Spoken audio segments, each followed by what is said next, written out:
संविधान दिवस समारोह में प्रधानमंत्री नरेंद्र मोदी ने परिवारवाद और भ्रष्टाचार पर जमकर निशाना साधा। उन्होंने निशाने पर उन पार्टियों को लिया जिन्हें पीढ़ी दर पीढ़ी एक परिवार चला रहा है। पीएम मोदी ने यह भी कहा कि परिवारवाद स्वस्थ लोकतंत्र के लिए खतरा है।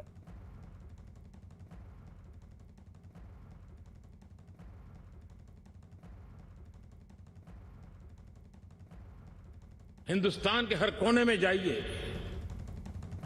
भारत एक ऐसे संकट की तरफ बढ़ रहा है जो संविधान को समर्पित लोगों के लिए चिंता का विषय है, लोकतंत्र के प्रति आस्था रखने वालों के लिए चिंता का विषय है, और वो है पारिवारिक पार्टियां।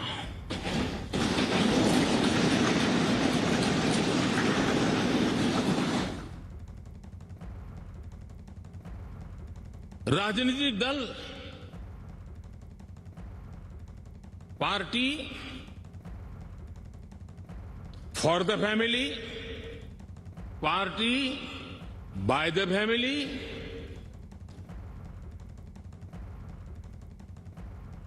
अब आगे कहने की जरूरत मुझे नहीं लगती है। कश्मीर से कन्याकुमारी हरी राजनीतिक दलों की तरफ देखिए, ये लोकतंत्र की भावना के खिलाफ है। संविधान हमें जो कहता है उसके विपरीत है। और जब मैं ये कहता हूं कि पारिवारिक पार्टियां, इसका मतलब मैं ये नहीं करता हूं कि एक परिवार में से एक से अधिक लोग राजनीति में ना आए। जी नहीं, योग्यता के आधार पर, जनता के आशीर्वाद से किसी परिवार से एक से अधिक लोग राजनीति में जाएं, इससे पार्टी परिवारवादी नहीं बन जाती है। लेकिन जो पार्टी पीढ़ी दर पीढ़ी एक ही परिवार चलाता रहे, पार्टी की सारी व्यवस्था परिवारों के पास रहे, वो लोकतंत्र, स्वस्थ लोकतंत्र के लिए सबसे बड़ा संकट होता है। और प्रधानमंत्री के इस प्रहार पर, जिस पर उन्होंने खुलकर परिवारवाद पर अपनी बात को रखा है, बात करने के लिए हमारे साथ बीजेपी से रमेश विधुड़ी जुड़ रहे हैं और कांग्रेस पार्टी से चरण सिंह सापरा जी जुड़ रहे हैं। रमेश विधुड़ी जी, किन पार्टियों की तरफ प्रधानमंत्री का इशारा था जिसमें उन्होंने नाम किसी पार्टी का नहीं लिया? नहीं, उन्होंने स्पेसिफिक किसी पार्टी के लिए नहीं कहा, उन्होंने व्यवस्था के बारे में कहा है। कांग्रेस के पतन का कारण है क्या कांग्रेस के अंदर उससे बढ़िया थॉट रखने वाले लोग नहीं थे क्या? नहीं है क्या? उससे बढ़िया व्यू अपने देने वाले, अपनी वॉइस में ऊंची आवाज में बात नहीं कर सकते, तो वो कहाँ डेमोक्रेसी रह गई? वो तो गुलामी हो गई ना। तो इसी प्रकार से जो जम्मू कश्मीर से कन्याकुमारी तक ये परिवारों की पार्टी है, इनके पीछे और इंटेलेक्चुअल लोग बहुत हैं जो अच्छा देश के बारे में कर सकते हैं, सोच सकते हैं। उनको मौका नहीं मिलता बेचारों को। उनको वो एक परिवार ही काकस बना के और उस पर पार्टी पर कब्जा बनाए रखता है। पार्टी का डेमोक्रेटिक प्रेसिडेंट, पार्टी का कोषाध्यक्ष, अगर और आजादी के अनुसार लोग, जैसे भारतीय जनता पार्टी है, अब अगर भारतीय जनता पार्टी परिवार की पार्टी होती तो मोदी जी जैसे व्यक्तित्व को कहां देश में मौका मिलता प्रधानमंत्री बनने का? वो परिवारवाद की पार्टी नहीं है। मोदी जी प्रधानमंत्री बन गया तो वर्ल्ड के अंदर डंका भारत का बज रहा है, तो परिवारवाद की पार्टी नहीं है, इसलिए बज रहा है। चरण जी भी हमारे साथ जुड़ गए हैं, चरण सिंह सापरा जी। चरण सिंह जी, लोकतंत्र की जो मूल अवधारणा है उसके लिए परिवारवाद की परंपरा बेहद बड़ा संकट है प्रधानमंत्री के मुताबिक। देखिए, आदरणीय प्रधानमंत्री जी ने आज संविधान दिवस के अवसर पर, मुझे लगता है कि अपनी सुविधा के अनुसार उन्होंने अपना भाषण किया है। मुझे ये बता दें कि क्या संविधान ये इजाजत देता है कि हाथरस में और उन्नाव में हमारी बेटियों से बलात्कार हो और बीजेपी की सरकारें भारतीय जनता पार्टी के नेताओं को बचाती हुई नजर आ जाएं? क्या ये लोकतंत्र में इजाजत देता है कि लखीमपुर खीरी में भारतीय जनता पार्टी के नेताओं की गाड़ियों के नीचे किसानों को रौंद दिया जाए? क्या लोकतंत्र या बाबा साहब अम्बेडकर का संविधान ये इजाजत देता है कि महंगाई चरम पर पहुंच जाए और सरकार गूंगी, बहरी और अंधी बन जाए? क्या भारतीय संविधान ये इजाजत देता है कि बेरोजगारी जो है वो चरम पर पहुंच जाए और नरेंद्र मोदी जी कुंभकर्ण की नींद सोते रहे? महत्वपूर्ण है, लेकिन प्रधानमंत्री जब परिवारवाद और लोकतंत्र को लेकर खतरे की बात करते हैं तो जवाब उस पर भी आपकी तरफ से आना चाहिए, जो नहीं आया। बहरहाल, इधर बिहार के मुख्यमंत्री नीतीश कुमार ने परिवारवाद पर लालू यादव पर हमला बोला है। ये बिल्कुल सही है और हम लोग तो शुरू से ही मान करके चलते हैं। ये पारिवारिक पार्टियां वगैरह कोई मतलब है क्या?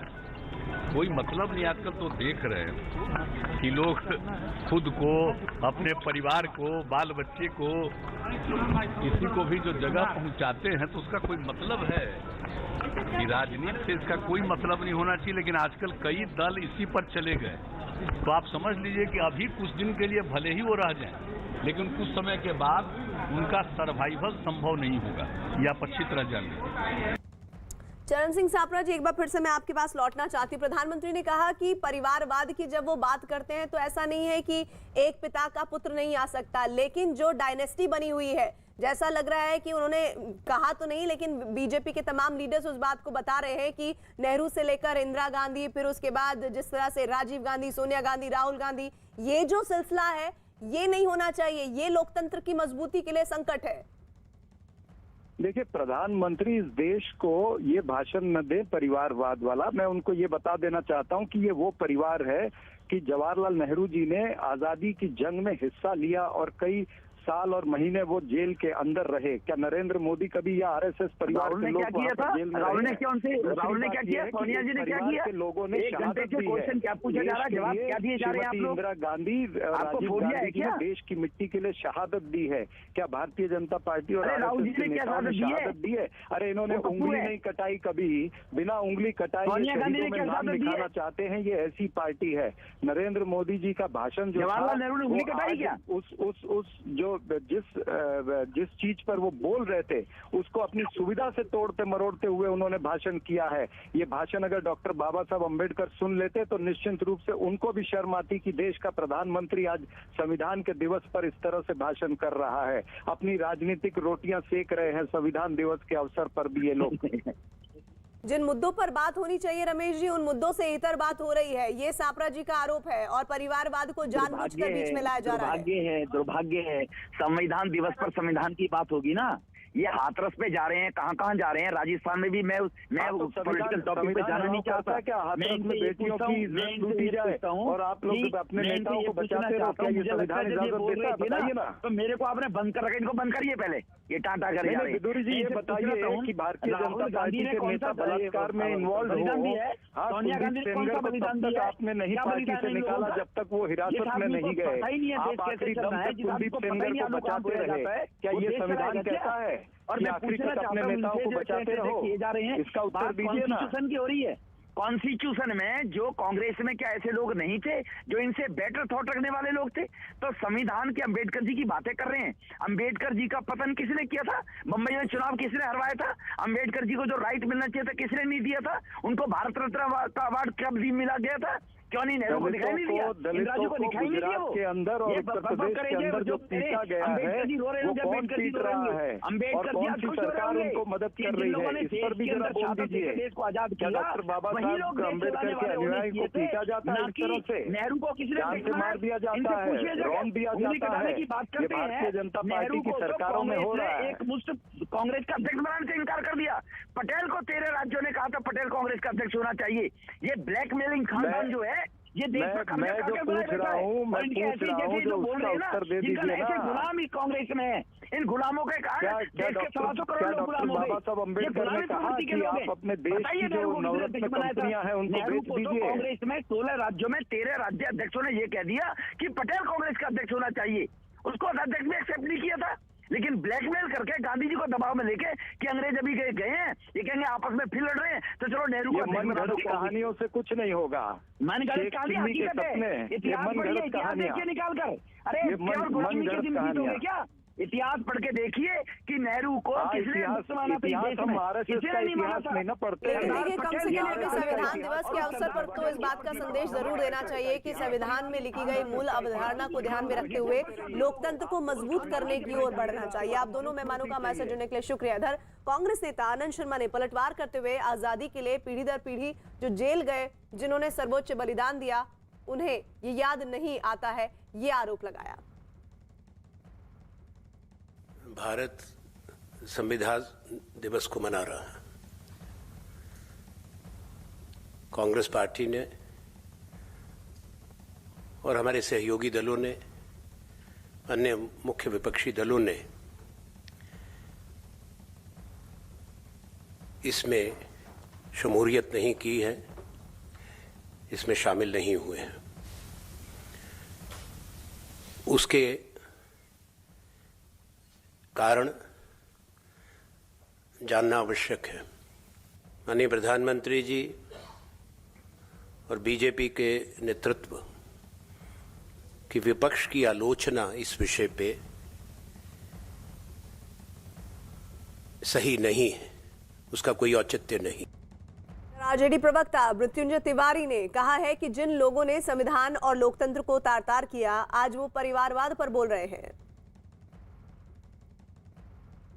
जिन्होंने संविधान को, लोकतंत्र को तार-तार किया है, संविधान की धज्जी उड़ा दी है, आज आदरणीय प्रधानमंत्री जी संविधान दिवस पर परिवारवाद पर बोल रहे थे, परिवारवाद पर सवाल खड़े कर रहे थे। तो सबसे ज्यादा परिवारवाद तो प्रधानमंत्री जी बीजेपी में है।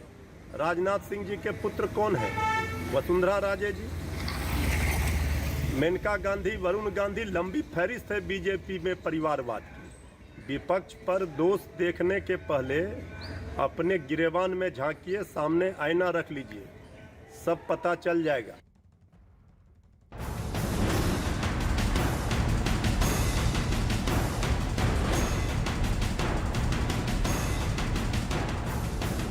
दक्षिण अफ्रीका में कोरोना वायरस के एक नए वेरिएंट का पता चला है जो डेल्टा वेरिएंट से भी ज्यादा खतरनाक हो सकता है। दक्षिण अफ्रीका में कोरोना मरीजों की संख्या में तेजी के बीच वहां के वैज्ञानिकों ने वायरस का ये नया वेरिएंट मिलने का ऐलान किया है।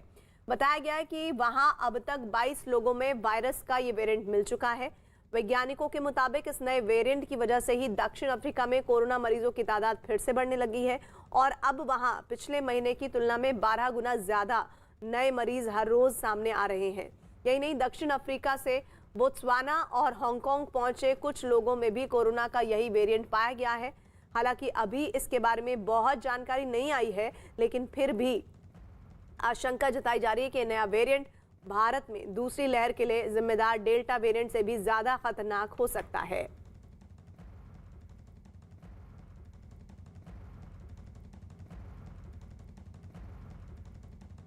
तो वायरस का नया वेरिएंट दक्षिण अफ्रीका में पाया गया है। 22 लोगों में नया वेरिएंट मिला है। नए वेरिएंट की वजह से मरीजों की तादाद बढ़ी है और ये संख्या 12 गुना तक हो सकती है। बोत्सवाना और हांगकांग में भी पहुंचने की आशंका है। इस वायरस के डेल्टा वेरिएंट से भी ज्यादा खतरनाक ये वेरिएंट बताया जा रहा है।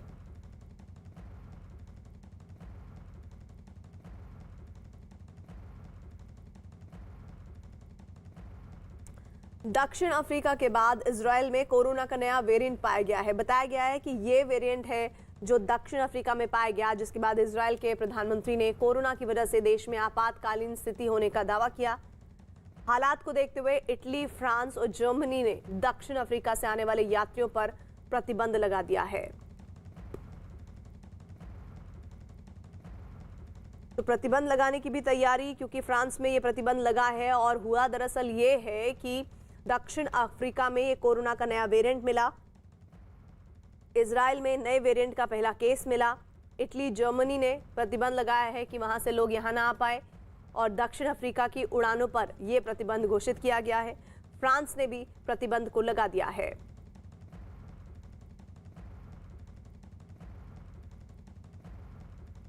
दक्षिण अफ्रीका में कोरोना के नए वेरिएंट सामने आने के बाद दूसरे देशों में भी इसे लेकर चिंता बढ़ गई है। ब्रिटेन में 6 अफ्रीकी देशों के लिए अस्थायी तौर पर उड़ानों पर प्रतिबंध लगा दिया गया है। यह प्रतिबंध कोरोना के नए वेरिएंट सामने आने के बाद लगाया गया है। ब्रिटेन के स्वास्थ्य सचिव साजिद जाविद ने भी प्रतिबंध लगाने की घोषणा की है। ब्रिटेन के स्वास्थ्य विभाग की रिपोर्ट के आधार पर यह प्रतिबंध लगाने का फैसला किया गया है। बताया जा रहा है कि दक्षिण अफ्रीका में मिले नए वेरिएंट की जांच की जा रही है और इसके लिए डेटा भी जुटाया जा रहा है। लिहाजा सावधानी बरतते हुए प्रतिबंध लगाने का फैसला लिया गया है। ब्रिटेन ने 6 अफ्रीकी देशों को रेड लिस्ट में डाला है और अस्थायी तौर पर वहां उड़ानों पर रोक लगाई गई है। साथ ही ब्रिटेन के जो नागरिक उन देशों से लौट रहे हैं उनको क्वारंटीन किया जा रहा है। नए वेरिएंट सामने आने के बाद WHO ने भी एक आपातकालीन बैठक बुलाई है।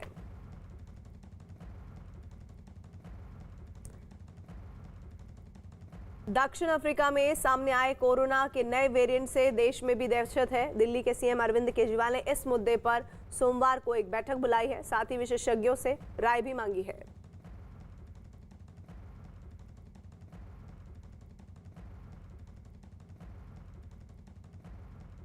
वेरिएंट के लिए तैयारियां करने के लिए मंडे को 12 बजे मीटिंग है और हमने एक्सपर्ट से रिक्वेस्ट किया है कि वो हमें बताएं कि हमें क्या क्या कदम उठाने चाहिए। जो भी कदम होंगे हम करेंगे।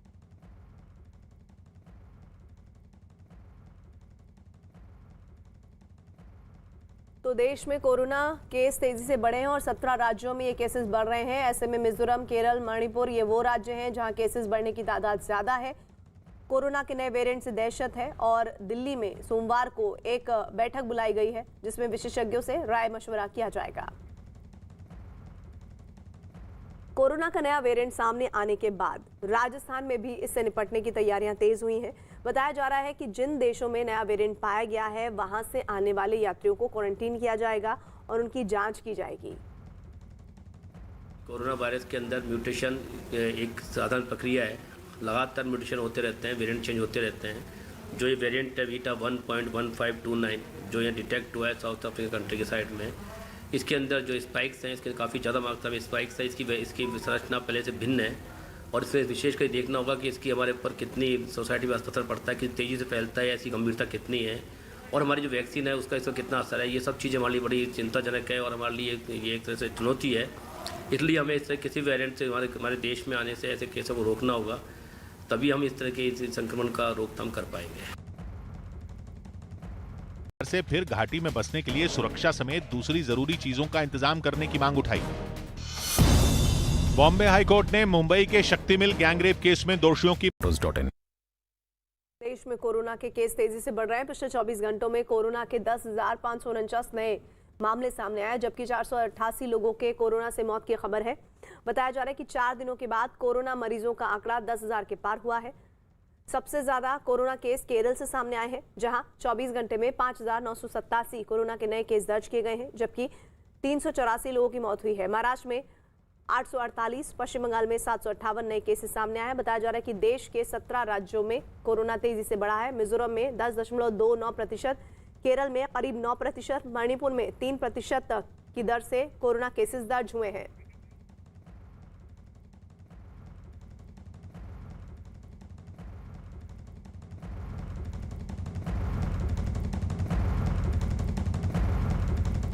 बड़ी खबर आ रही है कर्नाटक से, जहां धारवाड़ के एसडीएम मेडिकल कॉलेज के 400 छात्रों में 182 की रिपोर्ट पॉजिटिव आई है।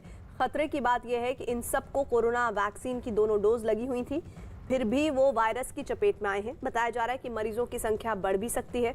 एमबीबीएस की पढ़ाई कर रहे जिन छात्रों को कोरोना हुआ है वो हाल ही में मेडिकल कॉलेज में कार्यक्रम में शामिल हुए थे। ऐसे में जब उनकी रिपोर्ट पॉजिटिव आई तो प्रशासन के हाथ पांव फूल गए।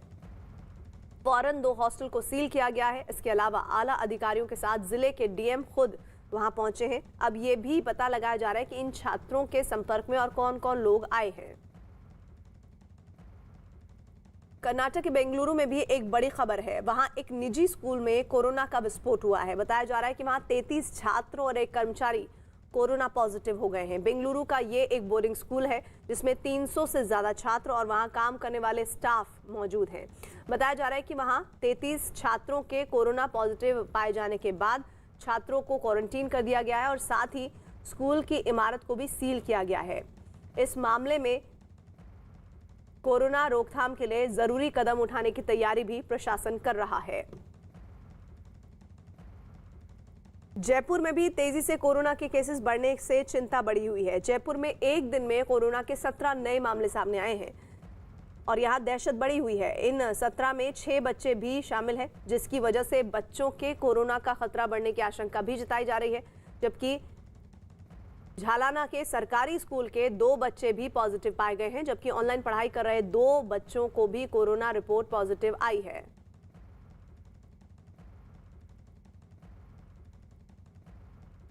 राजस्थान के मुख्यमंत्री अशोक गहलोत ने केंद्र सरकार से अपील की है कि कोरोना की वजह से हुई मौतों पर पूरे देश में एक सर्वे हो और हर राज्य से सही आंकड़े जुटाए जाएं। अशोक गहलोत के मुताबिक पीड़ित परिवारों के लिए आर्थिक सहायता दिए जाने की भी मांग हो। मैंने कहा है कि पूरे कंट्री का सर्वे होना चाहिए। अगर आंकड़े सच्चे आएंगे सरकार के पास में, सरकार चाहे भारत सरकार हो तो राज्य सरकार हो, जितना आंकड़ा कोई सर्वे का भी होता है, बड़ी बड़ी एजेंसी कंट्री की सरकार की एजेंसी है, जैसे NSSO है जो शानदार सर्वे करता है आजादी के बाद से ही, उनके आंकड़े जब आते हैं उसके आधार पर हर विभाग सरकार का वो अपनी भावी नीतियां बनाता है। अगर आंकड़े छिपे रहेंगे राज्यों के अंदर उचित नहीं होगा। हर राज्य सरकार को चाहिए ईमानदारी से जो जिनकी डेथ हुई कोरोना के अंदर उसका ढंग से सर्वे हो। कोरोना पर कांग्रेस शासित राज्यों में पीएम मोदी को चिट्ठी लिखकर पीड़ित परिवारों के लिए मुआवजे और कोविड कमीशन के गठन की मांग की है। कांग्रेस नेता गौरव वल्लभ ने ऐलान किया है कि इन मांगों को लेकर कांग्रेस 26, 27 और 28 नवंबर को देश भर में सड़कों पर उतरेगी। हमारी मांग है और हमारे मुख्यमंत्रियों ने भी ये सरकार को लिखा है, और राजस्थान के मुख्यमंत्री माननीय अशोक गहलोत जी ने प्रधानमंत्री जी को चिट्ठी लिखी कि आप आगे बढ़िए, राजस्थान की सरकार जो उसका 1 लाख रुपए का अंशदान है वो जरूर दे। और भी राज्यों में जहां पे हम सरकार में नहीं हैं, वहां आगामी 26, 27 और 28 तारीख को वहां के जो लोकल लीडरशिप है, हमारे लीडर्स हैं, वो वहां के राज्यों के मुख्यमंत्री को चिट्ठी लिखेंगे और दबाव डालेंगे कि ये 4 लाख रुपए हर मृतक के परिवार को जो उसका अधिकार है वो उनको दिलाने का काम करेंगे। मध्य प्रदेश की मुरैना से खबर है, जहां ट्रेन में आग लग गई। जम्मू तवी दुर्ग एक्सप्रेस की 4 बोगियों में आग लगी, लेकिन किसी के हताहत होने की खबर नहीं है। और ये तस्वीरें आपको हम दिखाते हैं जब वहां पर आग लगी। मुरैना से बड़ी तस्वीर सामने आई जहां पर 4 बोगियों में आग लगी है और जानकारी ये मिल रही है कि जम्मू तवी दुर्ग एक्सप्रेस ये ट्रेन है जिसमें आग लगी है। 4 बोगियां इससे प्रभावित हुई हैं, किसी के हताहत होने की खबर नहीं है। लेकिन अहम बात यह है कि जैसे ही आग लगी तो फायर ब्रिगेड की 5 गाड़ियां मौके पर पहुंची, आग को काबू में करने की कोशिश हुई। हादसे में कोई जान हानि नहीं हुई है, लेकिन आग कैसे लगी इस मामले की पुलिस तफ्तीश जरूर कर रही है।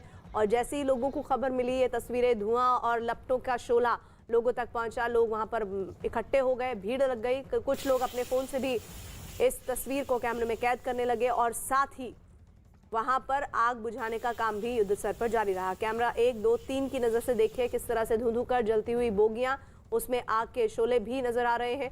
और ये काफ़ी देर तक इसी तरह आग की चपेट में ये 4 बोगियां रहीं। उसकी काफ़ी देर बाद फायर ब्रिगेड की 5 गाड़ियां मौके पर पहुंची और आग को काबू किया गया है। ये मुरैना की तस्वीरें हैं। मध्य प्रदेश के मुरैना में जम्मू तवी दुर्ग एक्सप्रेस में आग लगी है और उसके बाद ये स्थिति, ये मंजर सामने आया है।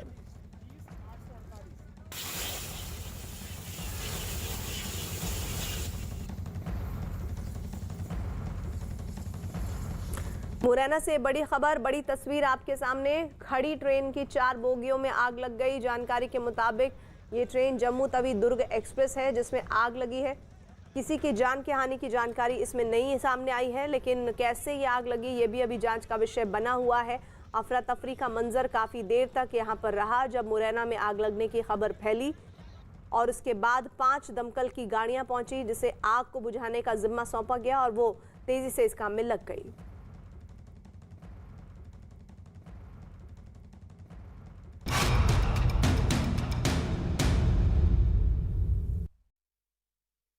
पाकिस्तान की सीमा के करीब भारतीय सेना अब तक का अपना सबसे बड़ा युद्ध अभ्यास कर रही है। गुजरात और राजस्थान से लगने वाली पाकिस्तान की सीमा पर किया जा रहा ये अभ्यास बहुत अहम है। जैसलमेर में इस अभ्यास में वायुसेना, थल सेना और नौसेना तीनों की सेनाएं शामिल हैं। दक्षिण शक्ति नाम का ये अभ्यास सेना के लिए बेहद अहम है, जिसमें वायुसेना लड़ाकू विमानों से अभ्यास कर रहे हैं और वहीं थल सेना भी अपने बड़े टैंकों के जरिए इस अभ्यास को करती दिखी है। रेगिस्तान में हो रहे इस अभ्यास में बमों की गूंज और गोलियों की तड़तड़ाहट सुनाई दी। धूल और धुआं उठाते हुए टैंक तेजी से दुश्मन के ठिकानों की तरफ बढ़ते दिखे। सेना के जवान दुश्मन के बंकरों की तरफ बढ़कर उस पर कब्जा करते दिखे। सेना प्रमुख MM नरवणे भी इस अभ्यास को देखने जैसलमेर पहुंचे। खबर यह भी है कि इस बार अभ्यास में युद्ध की मानव रहित तकनीक भी आजमाई जा रही है, मतलब ऐसी तकनीक जिसमें आर्टिफिशियल इंटेलिजेंस का इस्तेमाल ज़्यादा हो। आज इस अभ्यास का आखिरी दिन है।